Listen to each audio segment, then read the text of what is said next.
El tema que le hemos propuesto y que muy amablemente se ofrece, y es un tema que para él es muy importante, del que vamos a tratar, trata de un tema profundo, ¿no? De la experiencia que hemos estado viviendo personalmente y como sociedad esta última temporada. Todos estamos de acuerdo que ha sido algo, no sé, tremendo, se queda corto. Y de estas experiencias tan grandes, pues uno puede salir fortalecido, puede salir dañado y puede salir con todo, seguramente. Y bueno, pues queremos escuchar a alguien que puede aportarnos mucho a este respecto, una mirada que, en fin, que puede llevarnos a una, ojalá, ¿no? A una comprensión más amplia y más profunda. Tenemos una persona que por presentarla un poco más, aunque muchos ya la conocéis y algunos más directamente, pues podríamos decir, y sigo un poco sus palabras, que es antropólogo, que es teólogo, que es jesuita, que es escritor, que es conferenciante, escuchado por todo el mundo, pero que desde su mirada, espero decirlo bien, sobre todo se presenta como un proyecto de persona y un proyecto de hermano, con esta humanidad que somos todos. No quiero robarle mucho más tiempo, porque la palabra importante es la de él. Se trata de Xavier Meloni. Xavier, gracias por estar aquí. Pues muchísimas gracias por la invitación. Bueno, pues en este espacio tan curioso en el que nos hemos acostumbrado desde hace año y medio a encontrarnos, con esta paradoja de que los encuentros presenciales no dan ninguna garantía de presencia plena ni verdadera, en el sentido de que podemos estar presentes físicamente, pero muy ausentes de otro modo, y que a veces, estando presentes virtualmente, podemos estar más atentos y más plenos que a lo mejor si lo estuvieran físicamente. En fin, la paradoja de la presencia y de la ausencia que habremos vivido en este tiempo, ¿no? En este encuentro que ahora estamos teniendo, que insisto, no porque sea virtual es menos verdadero, porque depende de nuestra calidad de presencia lo que lo hará verdadero o no. Pues sí, efectivamente, Josep me propuso hablar de compartir las reflexiones sobre lo que estamos, parece ser, acabando de vivir al menos un ciclo. No sabemos esto cuánto va a durar, ni si van a venir otras olas de este tsunami. En cualquier caso, parece que estamos terminando una primera ola. Sobre esto también habrá cosas que comentar después. En cualquier caso, cuando empezó toda esta aventura que nos cogió a todos desprevenidos aquel 12 de marzo, creo que fue el primer día que se declaró el confinamiento, bueno, pues enseguida me vino como una imagen que es la que me ha ayudado a atravesar este tiempo y también digamos, a acompañar en la medida en que nos hemos acompañado los unos a los otros, pues a través de los diferentes medios que hemos tenido en este tiempo, ¿no? La sensación de que se nos ponía y que hemos sido puestos en una prueba iniciática colectiva, ¿no? Yo creo que esto es lo más significativo, porque da una clave de lectura transversal a las diferentes fases por las que hemos pasado. Y esta prueba iniciática colectiva significa algo importante en otras tradiciones. En tradiciones antiguas se da en la adolescencia, o sea, el paso de la infancia a la adultez, tanto en culturas aborígenes, a todos los miembros de la tribu, como cuando se hacen iniciaciones en una determinada vía espiritual. Hay una interrupción del tiempo ordinario y entonces uno es apartado a un lugar donde es expuesto a las pruebas que en la cotidianidad eludimos o no tenemos tiempo de atenderlas, ¿no? De atenderlas. Bueno, pues de pronto lo nuevo ha sido que toda nuestra sociedad, todo el planeta, ha sido sometido, digamos, a esta prueba colectiva. Es cierto que se ha dicho, y es verdad, que bueno, todos hemos pasado por la misma tempestad, pero en diferentes barcas. No, unos solo han pasado en yate y les ha tocado menos, y otros en pequeñas y fragilísimas barquichuelas que se han en fin, dado contra los arrecifes y lo han pasado mucho peor según sean evidentemente las circunstancias de espacios de apartamento, de oportunidades que algunos han tenido de ir a segundas residencias y otros se han quedado en espacios súper pequeños, en algunos lugares de nuestras inhóspitas ciudades ni siquiera con balcón. Una de las cosas que está viendo ¿no? Un replanteamiento de un tipo de arquitectura que haga que no pueda suceder una cosa semejante en el futuro, digamos, ¿no? Que nos encontremos casi encerrados como, disculpad la expresión, como ratas, ¿no? En medio de un espacio pequeñísimo porque no podemos salir, y de pronto nos sentimos acorralados en la misma trampa que nosotros nos hemos creado, ¿no? Que son estos habitáculos tan infames de las periferias de las grandes metrópolis, ¿no? Bien, por tanto, en situaciones diferentes, pero todos ante la misma prueba, ¿no? Y yo creo que esto, como nunca, nos ha dado una conciencia planetaria que ya la sabemos que vestimos con ropa hecha en la China, transportada en diferentes barcos de otras naciones, nos llegan en fin, tenemos conciencia de la globalidad por múltiples utilizaciones de bienes comunes, ¿no? Pero que de pronto un virus que había comenzado, parece, esto también sería otro tema en el que no voy a entrar, que es qué o quién lo ha provocado, no voy a entrar en esta cuestión muy delicada, sea lo que sea, quién o qué lo haya provocado, todos somos responsables de nuestro modo de responder a ello, ¿no? Y de aquí digo lo de la prueba colectiva, ¿no? Pero lo que ha sido pues una primera conciencia planetaria como nunca habíamos tenido, y de pronto lo que había sucedido en la otra punta del planeta fue llegando lentamente, primero a Italia, luego, en fin, toda Europa y el mundo entero, ¿no? Con lo cual la conciencia de la interrelación en la que hoy nos encontramos ya es un paso irreversible, de lo que sucede en un rincón de la Tierra, al cabo de poco sucede en la Tierra completa. Esto es propio de lo que nos ha sucedido de una manera muy explícita y realmente sorprendente. Esto, primer elemento. Segundo elemento, hemos sido detenidos, bruscamente detenidos. Y la gran cuestión ha sido, ¿qué hemos hecho con esta detención? Entendiendo que esta detención ha afectado podríamos decir, a un 70% de la población, ahora estoy pensando en España fundamentalmente, porque luego ha habido un 30%, aproximadamente, todo el mundo sanitario, escolar e infraestructural, que ha tenido que trabajar mucho más de lo que trabajaba antes. Por lo tanto, ha sido detención para unos e hiperaceleración para otros, con lo cual también la lectura y las situaciones en lo que esto, como se ha vivido, evidentemente que es diferente, ¿no? Sea en forma de detención, fundamentalmente en forma de detención, o en forma de hiperaceleración en una minoría, la cuestión es si esta detención o esta aceleración nos ha paralizado o, al contrario, nos ha posibilitado abrir espacios nuevos de actividad en nuestro interior. Esta detención ha provocado, por un lado, una reducción del espacio y un alargamiento del tiempo. De pronto nos hemos encontrado que no podíamos salir de casa y las 4 paredes de nuestro apartamento, de nuestra casa, se ha convertido en el paisaje, en el único paisaje que hemos visto durante 3 meses, y luego el tiempo se ha hecho más largo, se ha prolongado, o las horas se han alargado, ¿no? Bien, pues, ¿qué hemos hecho con esta detención?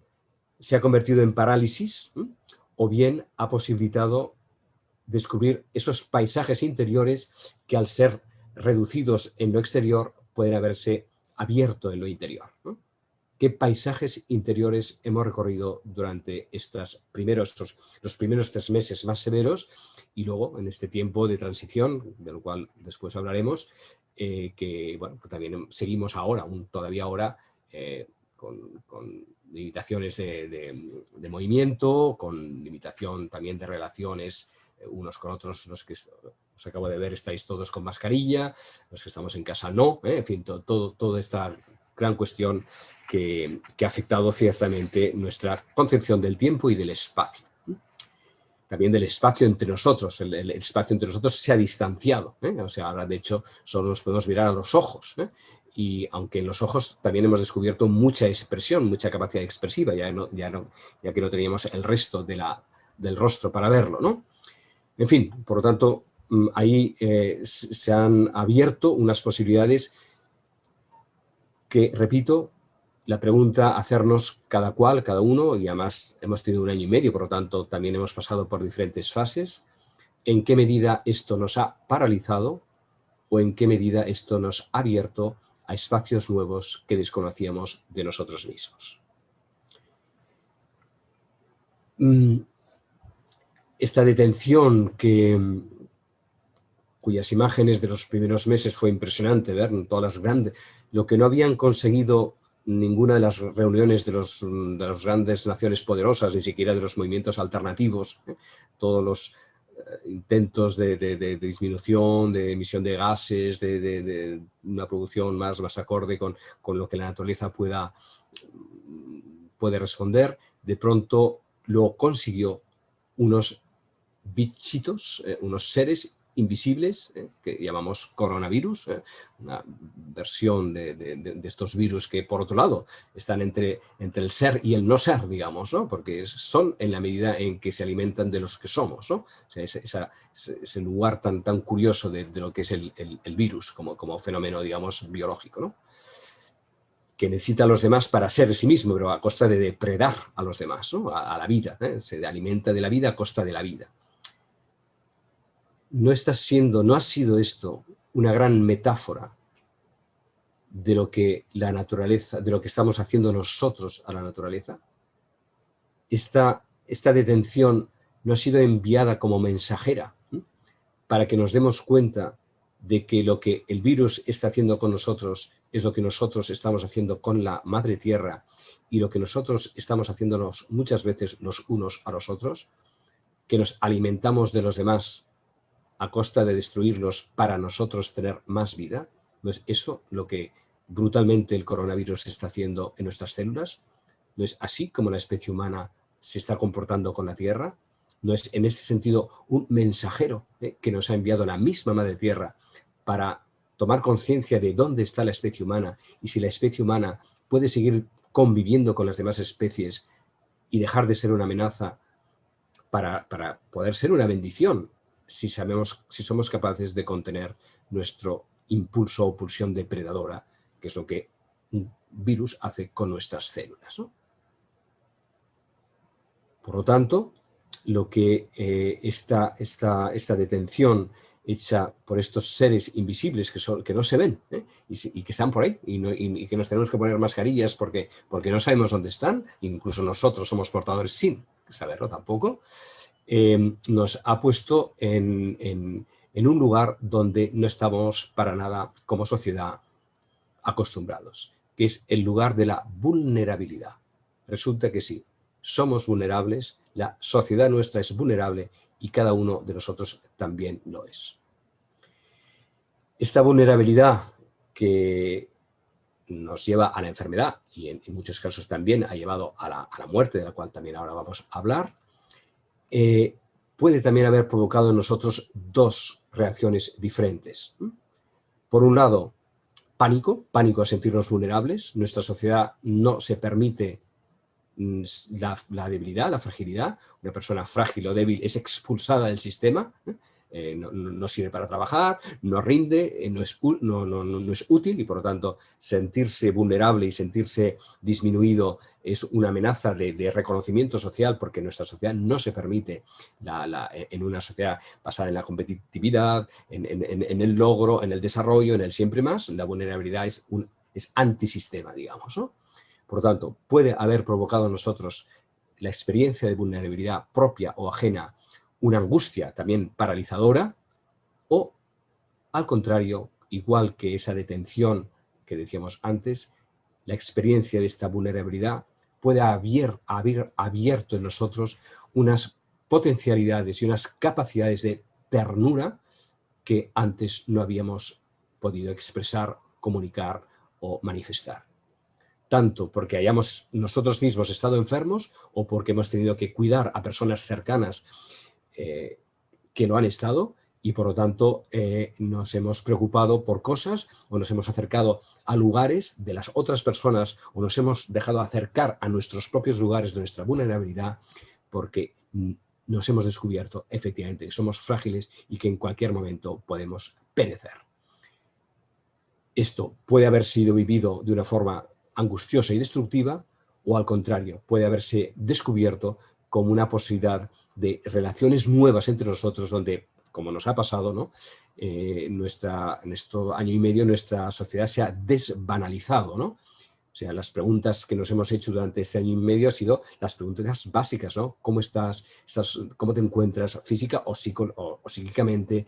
¿Qué te hace falta? O sea, nos hemos sacado muchos, ¿no? De los personajes que llevábamos porque ante la radicalidad de lo que estaba en juego hemos podido desenmascararnos, aunque llevamos mascarillas, pero hemos podido expresar con mucha más veracidad aquello que en tiempos de altivez, ¿no? O en tiempos de dominio o en tiempos de control no nos permitimos, ¿no?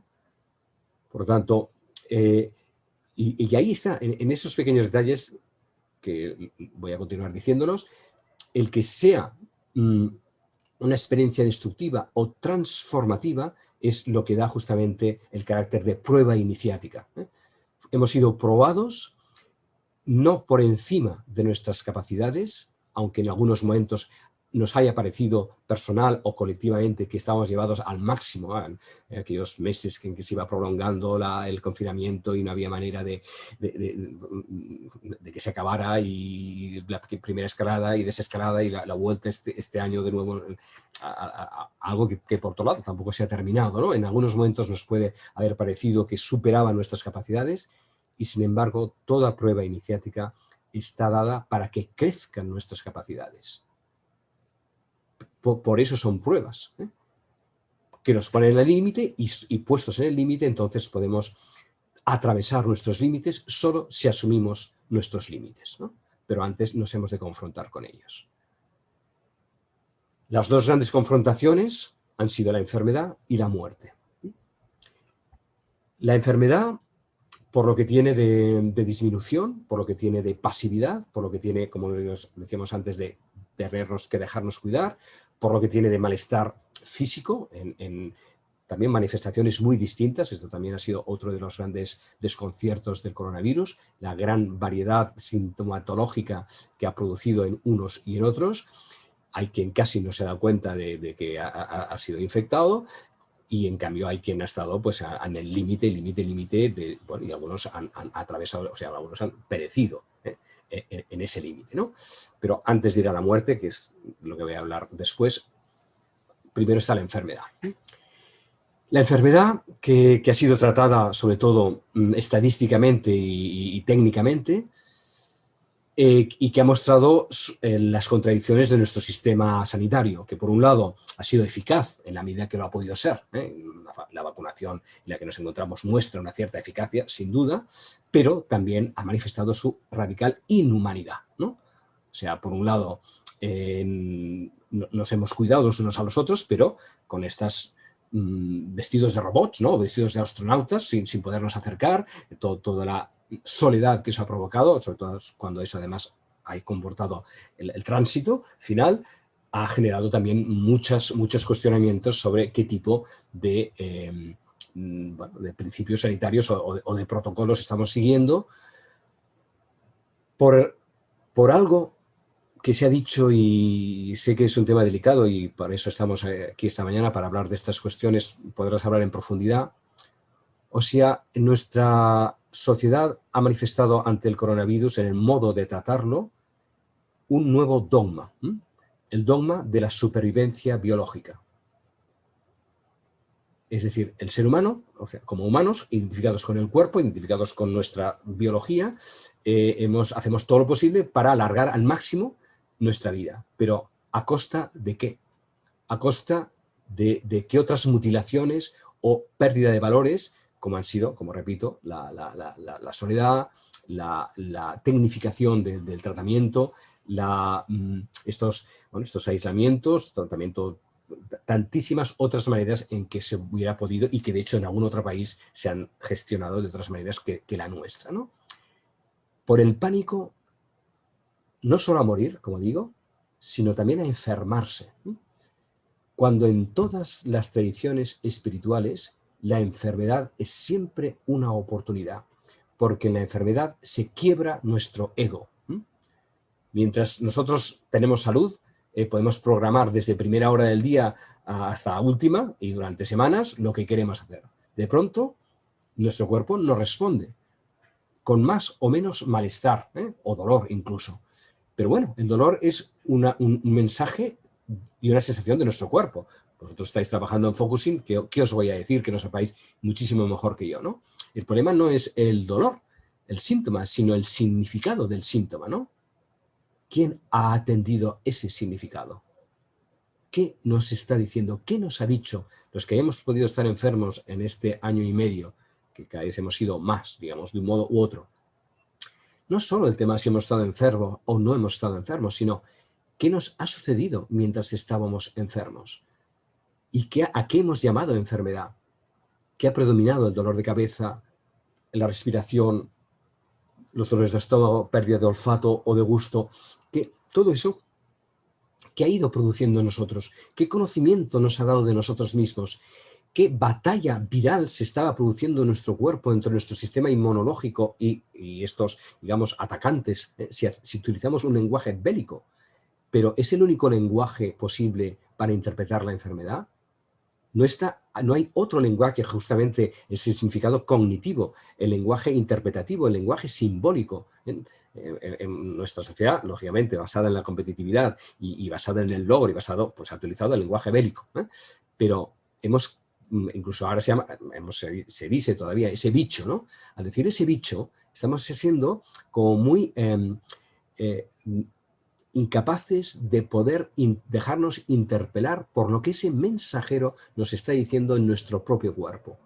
¿Qué capacidad hemos podido tener para hacer ese giro, digamos, ¿no? Para convertir esa pura batalla de supervivencia en un aprendizaje de las respuestas de mi cuerpo, pero también de mi psiquismo, que es de alguna manera el testigo de lo que sucede en mi cuerpo y qué he aprendido de todo eso en profundidad, ¿no? Si he sido paciente o cómo yo he podido acompañar en otros casos. En el caso del focusing, ya que lo estáis haciendo, ¿no? Estáis en este recorrido, no sé en qué punto estáis, si es vuestro primer curso o lleváis varios, no lo sé, ¿no? Pero seguro, los que lleváis tiempo en la escucha del focusing, en este autoconocimiento, habréis podido utilizar las herramientas del focusing para descubrir significados mucho más profundos de los puramente estadísticos o de los puramente farmacéuticos, farmacológicos o como queramos llamarlo, ¿no? ¿Qué hay de todo esto? No se ha hablado prácticamente en los medios de comunicación, ni siquiera en nuestros diálogos cuando preguntamos cómo ahí, o sea, ¿estás enfermo? ¿Me he contagiado? Sí, pero ¿qué ha pasado mientras estabas enfermo? ¿Qué ha pasado en esas horas, sea en la UBI o sea en casa, donde he estado en contacto de una forma tal vez molesta y dolorosa, que es la enfermedad, pero al mismo tiempo tan preñada de mensajes y de signos, si somos capaces de haberlos podido interpretar? Esa es la prueba iniciática. Y lo mismo con la hermana muerte. La hermana muerte. Nuestros hermanos mayores de luz, o sea, nuestros hermanos de otros tiempos y de otras tradiciones y de la nuestra misma tradición, sea cual sea en la que uno esté, hablan de la muerte como hermana muerte, como maestra o como hermana. No es un ser oscuro con una guadaña, vestido con una calavera. Eso es la proyección de nuestros miedos, ¿no? ¿Qué es la muerte? Sino un final de ciclo para el comienzo de otro. El desprendimiento de una determinada identificación, que es nuestra corporeidad, con el cambio de vehículo, es un quitarse el vestido para ser revestidos en el otro lado del umbral con otro revestimiento, ¿no? Claro, todo depende de qué concepción tengamos de lo que somos nosotros, ¿no? ¿No es la muerte aquello que más necesitamos? ¿No es la muerte aquello que precisamente posibilita trascendernos? no morimos cuando nacemos del espacio, digamos, paradisíaco que parece ser la vida del feto, aunque nos han dicho que por visto no lo es tanto. En fin, sea lo que sea, la experiencia fusional que podamos tener en la placenta originaria, donde todo nos es dado, somos arrancados de ese paraíso minúsculo, pero paraíso porque no conocemos otra cosa, afuera, a ese afuera, que es un morir al vientre materno para nacer, pero para nacer hemos de morir a lo anterior. No hemos muerto muchas veces en la vida para poder nacer a un nuevo ciclo de nuestra propia vida. Y no hemos experimentado que solo cuando moríamos, es decir, solamente cuando soltábamos realmente nuestra identificación anterior, podía advenir lo nuevo. ¿No es, por tanto, la muerte biológica ese mismo final, parece que es un final radical de etapa biológica, pero al mismo tiempo el inicio de otras dimensiones gestadas aquí, pero que germinarán allá, ¿no?, en ese otro lado después del desprendimiento corporal? ¿Es posible que nuestra sociedad sea todavía tan analfabeta, con todos los respetos, que solo nos podamos identificar con nuestra existencia biológica? ¿Es todavía posible que mirando la inmensidad del firmamento y mirando la longitud de la aparición de la vida en la Tierra, unos 4.000 millones de años, podamos pensar que nuestra existencia comienza y termina solo en nuestra aventura biológica de estos 70, 80 o 50 o 30 años biológicos que vivimos en la Tierra? Ya no puede ser. Las ciencias y religiones han de hablar conjuntamente para que podamos entender el ser humano con mucha más perspectiva y comprender nuestra vida biológica, esta que estamos viendo ahora, esta en la que ahora estamos, como un segmento de algo mucho más amplio que comenzó hace mucho tiempo y proseguirá mucho tiempo después. Y aquí hacemos una determinada experiencia, la que venimos para trabajar y para trabajarnos, para trabajar algo interior de cada una de nuestro ser espiritual que somos y para trabajar, es decir, para hacer una tarea en el mundo. Cuando esta tarea interior y exterior se ha realizado, entonces nos desprendemos de la cáscara y somos sembrados, la semilla que se ha gestado es sembrada en la otra dimensión. Yo creo que nuestra sociedad tiene que abrirse con mucha más profundidad a este límite que nosotros mismos nos imponemos porque hemos reducido nuestra autocomprensión puramente a una percepción biológica de los 5 sentidos o de la misma razón, una razón que nace de nuestras neuronas, por lo tanto condicionadas por nuestra biología, cuando somos mucho más que nuestro vehículo o nuestro envase, que también se dice así, ¿no? Entonces, ¿qué aprendizaje hemos hecho en este tiempo? ¿Qué acompañamientos duros, porque han sido duros por esto que hemos mencionado del aislamiento, esta no accesibilidad a los que estaban partiendo? ¿Cómo hemos estado en comunión con ellos a distancia? ¿Qué aprendizaje ha habido sobre el partir de ellos y el posible partir nuestro si hemos estado en situación límite en nuestra enfermedad? ¿Cuánto tema hay aquí, no? Y por esto ha sido una experiencia iniciática, porque nos ha confrontado verdaderamente ante las grandes cuestiones de nuestra condición humana, ¿no?, en una sociedad que tiende a disimularla, a prolongarla.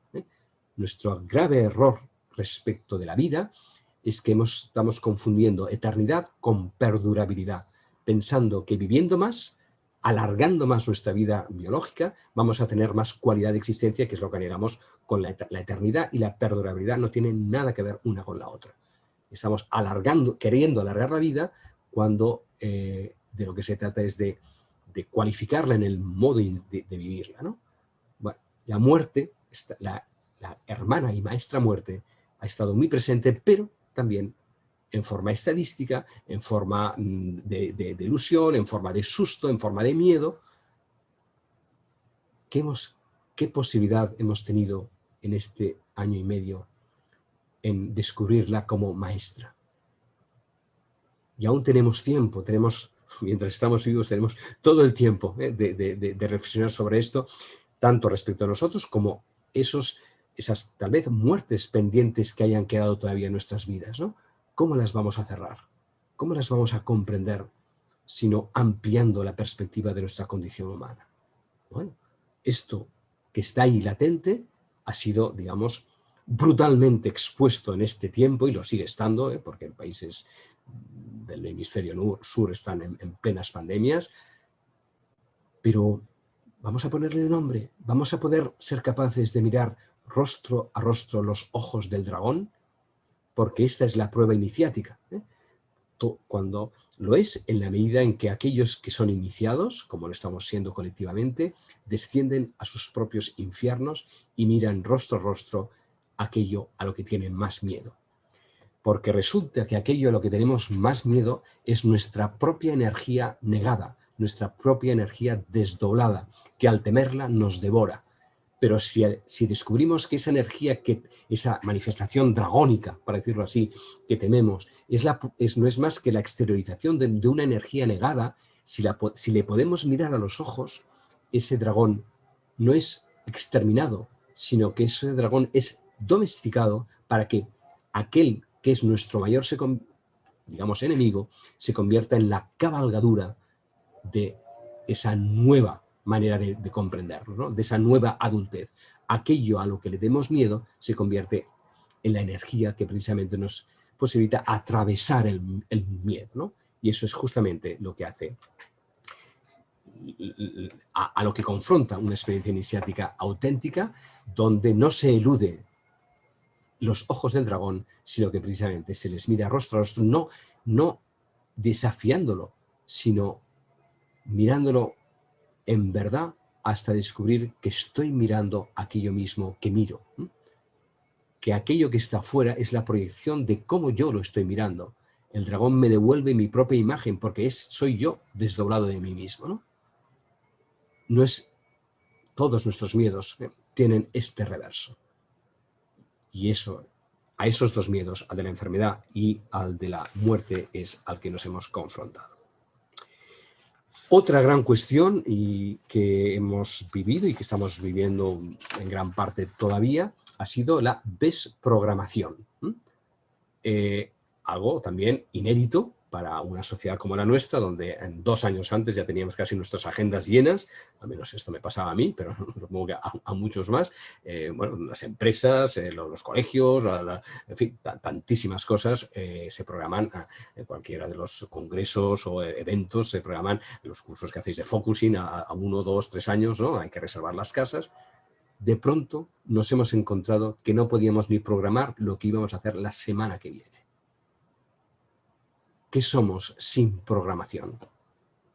Pues o de nuevo entramos en pánico, entramos en bloqueo, o bien descubrimos todas las potencialidades del presente. El presente que no es el instante. El instante es el margen pequeñísimo que queda entre la continua anticipación del futuro y la continua revisión neurótica en gran parte del pasado. Un momento, perdón, un segundo.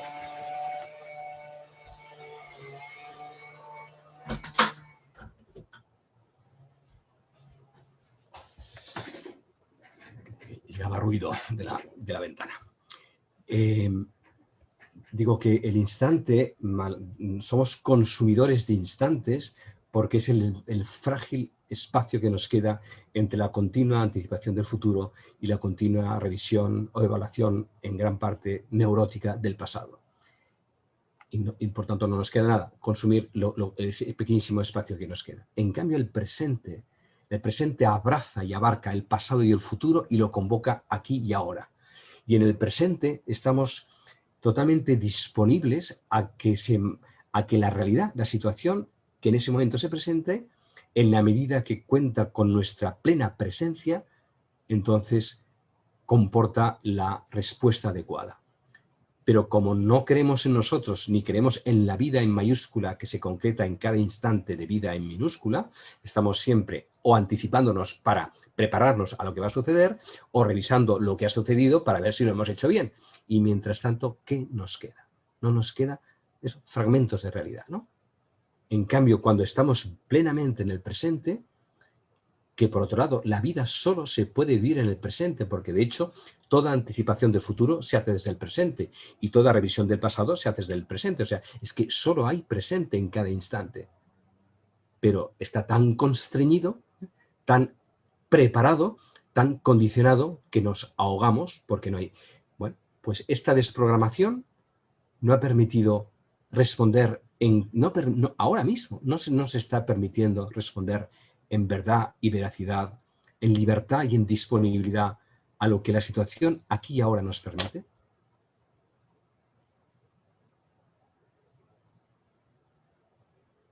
Este yo creo que es uno de los grandes aprendizajes de la pandemia.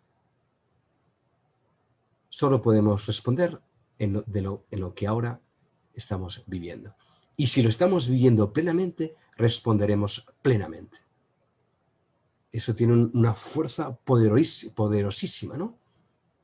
Es la fisión del átomo, digamos, ¿no? O sea, toda la energía está en un átomo, en el átomo del presente. Si lo expandimos, vivimos plenamente en cada momento esa fusión del átomo, que es el instante, ¿no? Pero eso requiere un aprendizaje, porque a la mínima que volvemos, que es en el momento en el que estamos, volviendo a intentar recuperar los hábitos anteriores, volvemos a programar, volvemos a frustrarnos cuando la programación no sale según nos hemos... Ya está, y empezamos a caer en las trampas que parecía que podíamos haber hasta cierto punto aprendido en este tiempo. Última cosa todavía es las privaciones que hemos vivido, ¿no? No solo las privaciones de espacio, como decíamos al comienzo, sino, bueno, hemos consumido mucho menos durante el tiempo que hemos estado confinados, ¿no? Y cosas más esenciales, aunque, bueno, también se han empezado a descubrir recetas de la abuela de pasteles y natillas, pues, y todo el mundo ha engordado un poco, pero bueno, en conjunto hemos vivido con menos cosas. Y hemos visto que éramos capaces de vivir comprando menos, con menos vestidos, con menos alimentos, con menos... Bueno, por supuesto no hemos llegado a situaciones precarias, ni mucho menos. Pero bueno, sí que hemos experimentado que podemos vivir con muchas menos cosas de las que nos pensábamos. Incluso estas navidades, ¿no? Estas curiosísimas navidades que nos asustamos porque solo podíamos encontrarnos entre 6 o 7 personas acostumbrados, no a lo mejor han sido más verdaderas y más profundas que las navidades anteriores, llenos de regalos, llenos de ruidos, llenos de todo. Bueno, nos hemos encontrado con los núcleos esenciales de relaciones, ¿no? Y hemos celebrado que estamos vivos, hemos estado celebrando la natividad, o sea, el nacimiento, ¿no? El nacimiento de ese instante que estaba produciendo y que posibilitaba que nos encontráramos, que ahí estábamos sin necesidad de tanto gasto ni de tanto consumo. Pues sí, eso ha sido una experiencia de austeridad y hemos descubierto libertad respecto de esta austeridad. Aunque haya sido impuesta por la circunstancia, hemos descubierto que necesitamos muchas menos cosas de las que nos pensábamos, ¿no? ¿Hasta qué punto somos capaces de sostener con libertad y libremente optado y libremente elegido esta necesidad menos compulsiva de consumo, ¿no? Bueno, ahí están los grandes retos de estos aprendizajes por los que hemos pasado: capacidad de detención, confrontación con la enfermedad, confrontación con la muerte, desprogramación y menos consumo. Pero la sensación que da es que nos hemos adaptado bien, yo creo que excelentemente. Ha sido impresionante cómo la población no preparada para ello, como decíamos en algunos casos en situaciones muy duras, en los meses más fuertes del confinamiento, la sociedad en su conjunto lo ha pasado con excelencia. Ahora bien, la sensación que da es que nos hemos adaptado a las circunstancias, pero que en cuanto esto acabe, cuanto antes acabe esta pesadilla, volvamos a lo de antes, más o menos a lo de antes. Pero la adaptación no es transformación. Si no ha habido transformación, no hemos pasado realmente por una prueba iniciática. Salimos con el mismo nombre que hemos entrado, cuando en toda prueba iniciática hay un cambio de nombre, porque hay un cambio de identidad, hay un cambio cognitivo, hay un cambio de comprensión de uno mismo, porque se ha confrontado uno con esos ojos del dragón y sale cabalgando en contraposición a aquello que temía, digamos, ¿no? ¿Hasta dónde se ha producido nuestra transformación colectiva y personal en estos 15 meses aproximadamente que llevamos de pandemia y de inicio de post-pandemia? ¿Dónde estamos hoy, 1 año y 3 meses después? ¿Qué nombre nuevo hay en nuestras vidas? ¿Qué nombre nuevo hay en nuestra sociedad que ha atravesado una prueba importante, pero que tal vez solo nos hemos adaptado y no realmente todavía transformado?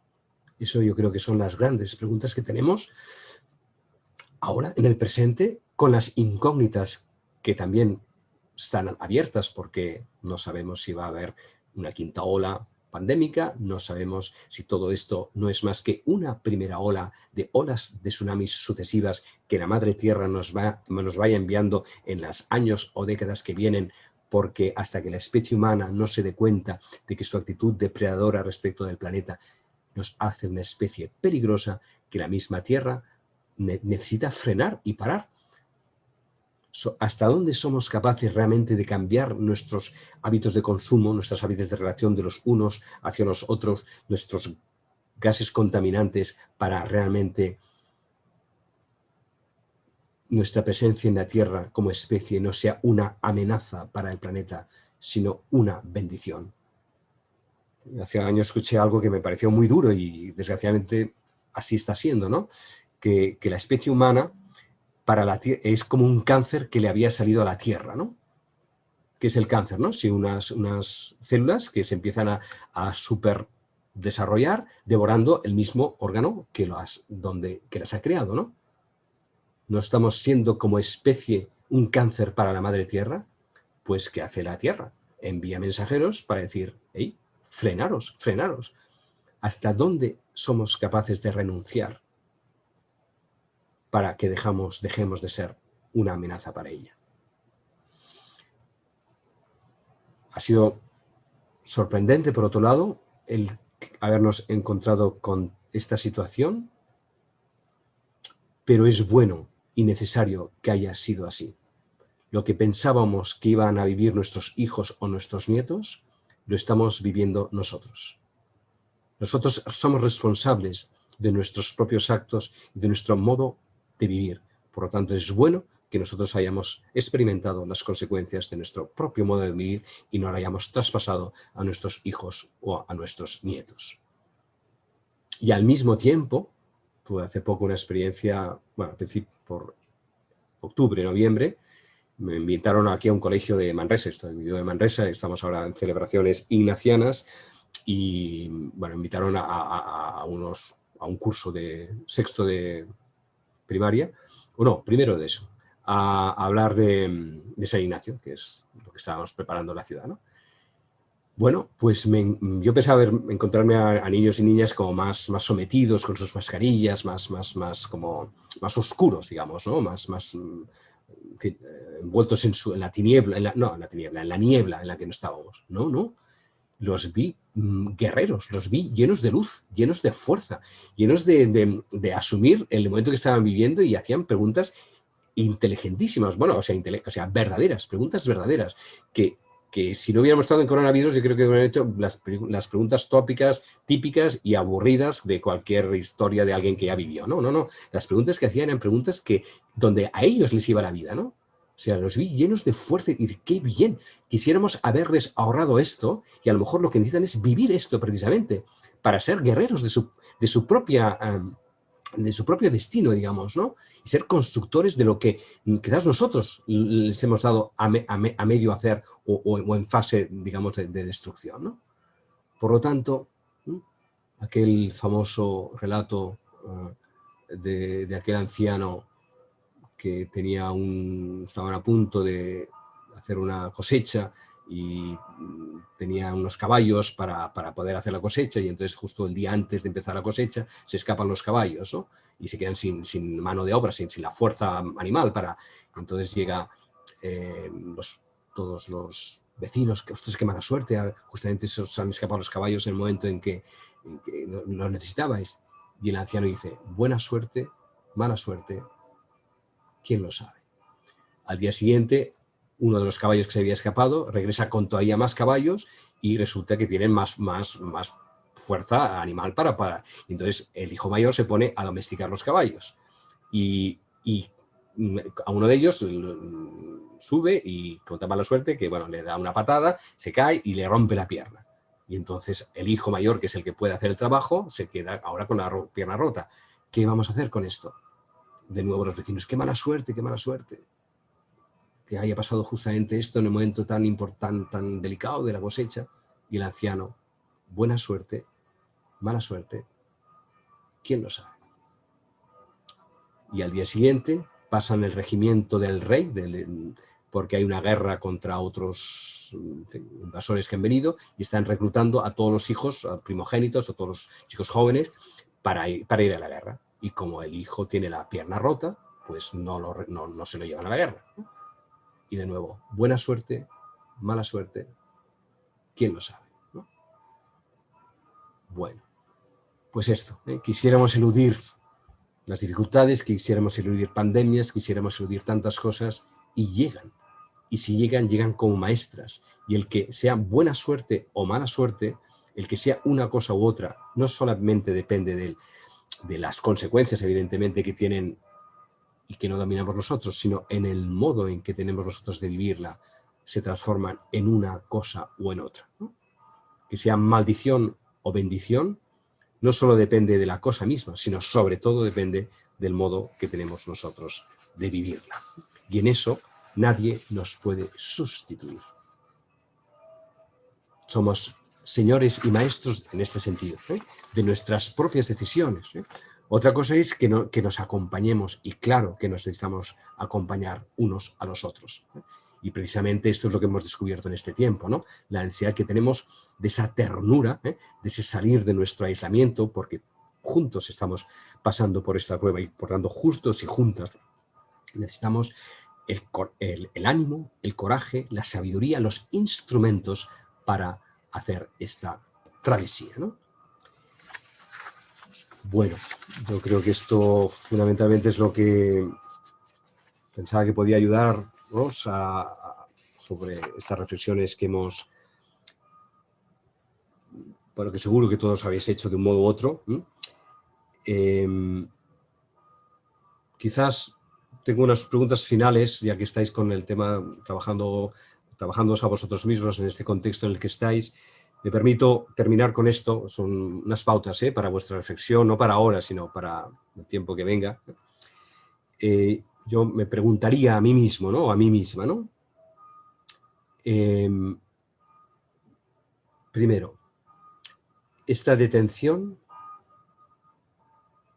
ha sido una parálisis o al contrario, ha despertado en mí espacios de actividad interior, espacios interiores que hasta entonces desconocía? Segundo, el estrechamiento del espacio exterior ha comportado la dilatación del espacio interior.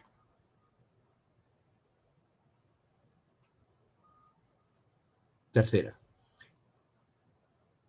la falta de actividad que hemos podido tener en aquellos meses o que podamos tener en estos momentos hasta cierto punto, ese alargamiento aparente del tiempo, ¿ha dado más cualidad a mi tiempo? La pérdida de cantidades de actividad ha aumentado la cualidad de aquello que he hecho.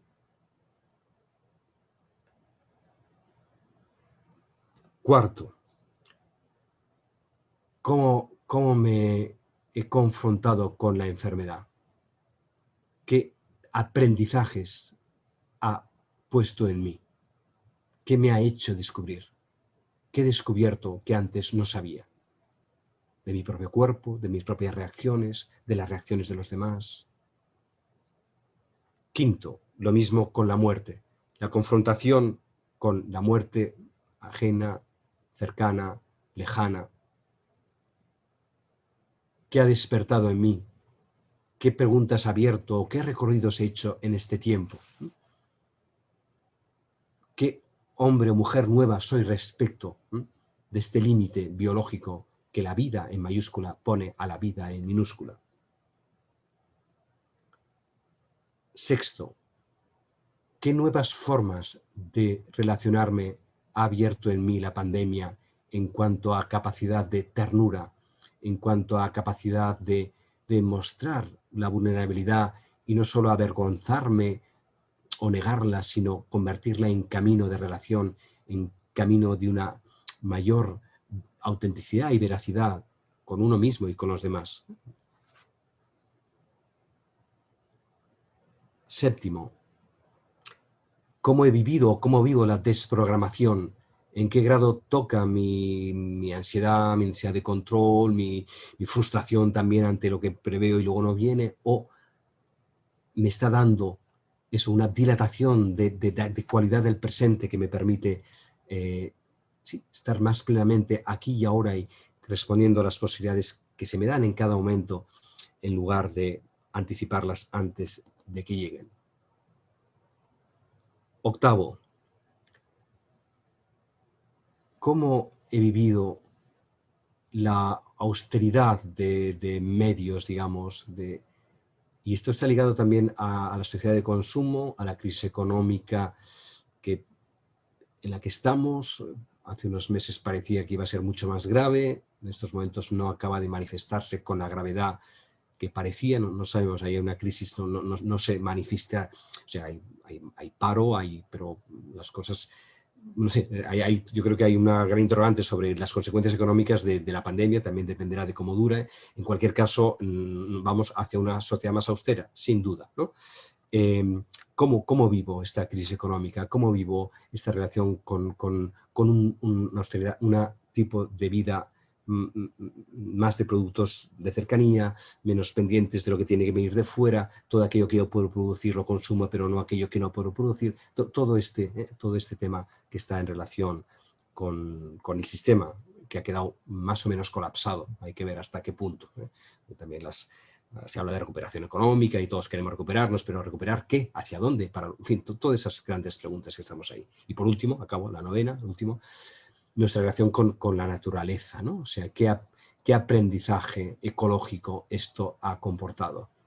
Esos 3 meses en los que quedamos confinados en nuestras casas, pero que aparecieron venados en las calles y delfines en los canales de Venecia vamos, ¿va a ser algo romántico que ahí ha quedado?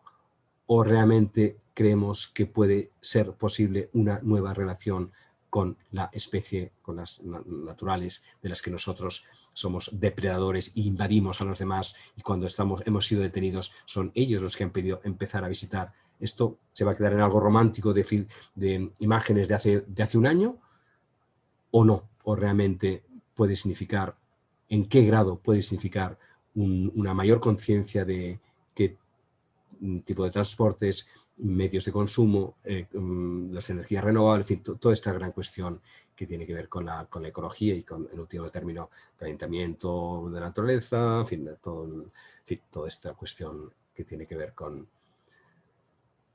la madre tierra, que es la que tal vez haya enviado este severo mensajero.